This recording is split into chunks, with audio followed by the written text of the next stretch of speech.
Felix, did you have any questions you wanted to ask Bill at this go point? ahead. Okay. So I don't know that I do have questions because I've been reading your materials, and to some degree, you're preaching to the choir when you're talking to Felix and I. I do want to, though, for the record, point out that, and I meant to say it earlier, we've been joined by my colleague Brad Hoylman. I didn't even see you come in. Thank you, Brad. Brad is our ranker on environmental issues for the Environmental Committee for the Senate Democrats. Do you have any opening statement you want to make, or any questions for Bill McKibben? Thank you. It's terrific to be here. Thank you, Senator Krueger and Assemblymember, for your leadership on this. I just wanted to, I was actually reading an article of yours on the train ride up in the New York Review of Books, hot off the press, about the Koch brothers and how they're trying to undermine our democracy, and it seems undermine efforts to pursue goals such as the one we're presenting here today. I was wondering, Mr. McKibben, if you had any thoughts on the challenges that we face from political forces, from the petroleum industry, and others in pursuing divestment. What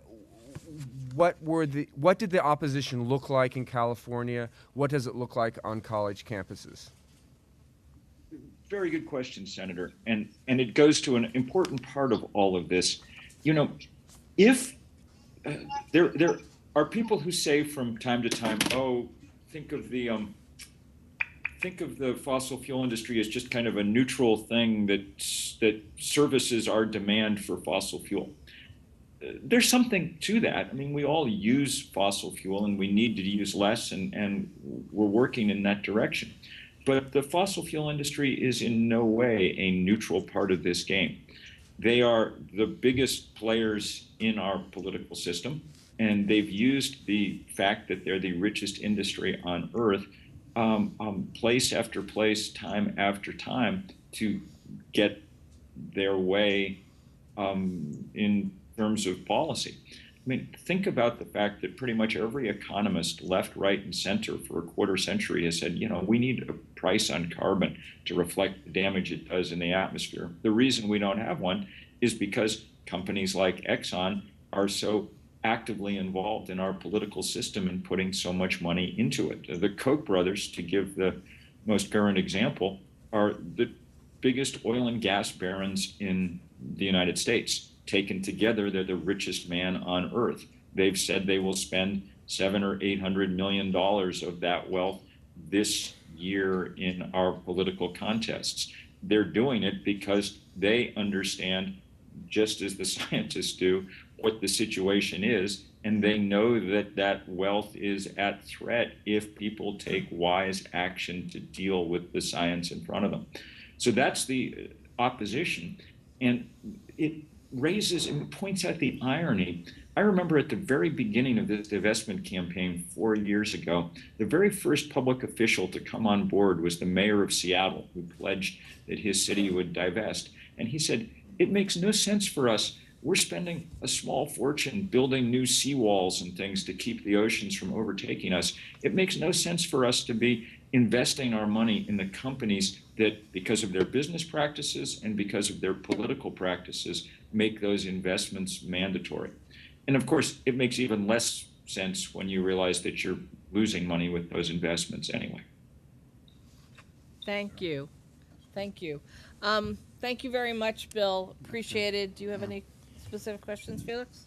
Yeah, I want to go back to the legislation, because many years ago, probably 10, 12 years ago, I introduced a bill doing the same, but regarding the country Burma, where Burma was there was a dictatorship, and I introduced a bill that the controller had to divest money from Coca-Cola, from the pension plan, pension fund from Coca-Cola. I think was also Kodak, was also Bayers, the pharmaceutical, was about 5 of them. And then my bill happened to pass in Massachusetts. And then they hold my bill here in the Assembly, as a result that they was waiting to see what happened in Massachusetts. Then as a result of the Massachusetts case came out to be unconstitutional. So I'm wondering that if you think that would be the case on this particular legislation at all.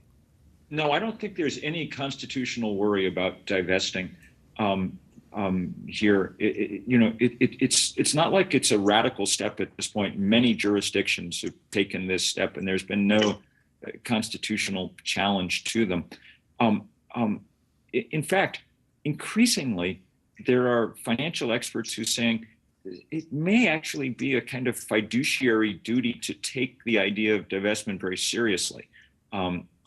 And to act on it, because remember, one is a fiduciary or has fiduciary responsibility in many ways. I mean, it is imperative to preserve the value of pensions and investments, and it's also imperative on any sensible fiduciary to preserve the planet on which those pensions will someday be spent.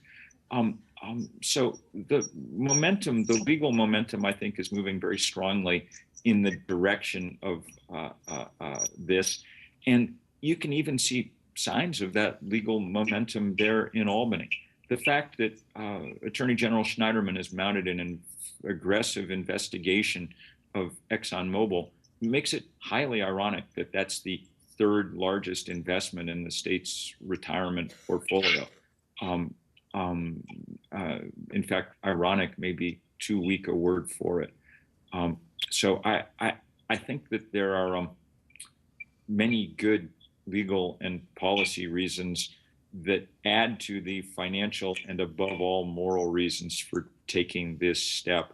And I'm pretty sure it's not as if New York is forced to be a pathfinder here. Jurisdictions around the world, and I mean literally around the world, from New Zealand and Australia to Sweden and Denmark and Norway at the top of the planet, have taken similar action already. Thank you very much. I'm just going to throw in for Felix and Bill. When we were drafting the bill, actually the controller's office challenged whether we had the constitutional authority as legislators to tell the state controller what he could or could not invest in. And we went back to the drawing board, had constitutional law experts evaluate the bill, and we did a different draft that we believe actually does pass constitutional muster, although it could be a while before we get to the point where we succeed in passing this law. Somebody challenges it and we end up in the courts.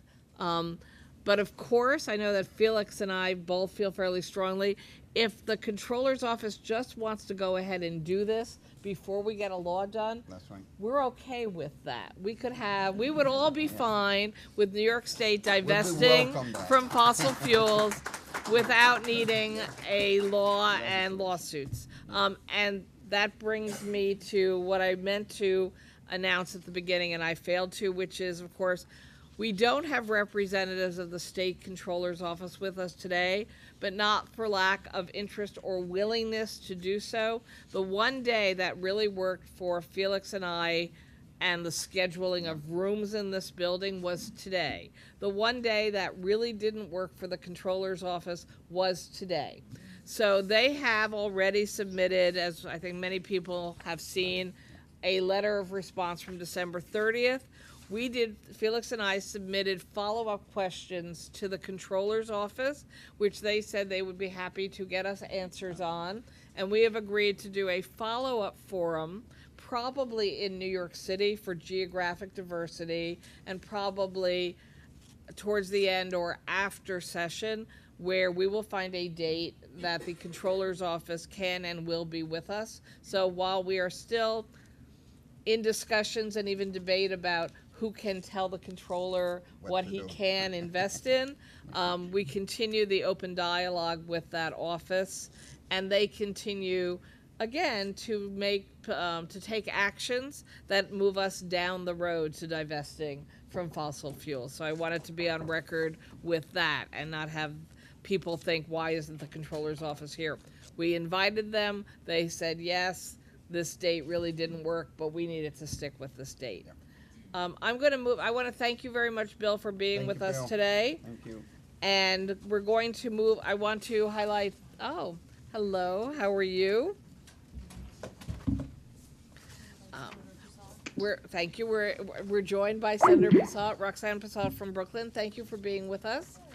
I just, in case anybody got the list of testifiers, the first testifier, Helen Rosenthal from the New York City Council, at the last minute could not join us in Albany. I just want to recognize that Helen has a bill at the New York City level that is quite similar for the New York City pension funds to be divested, and so she, oops, that's okay.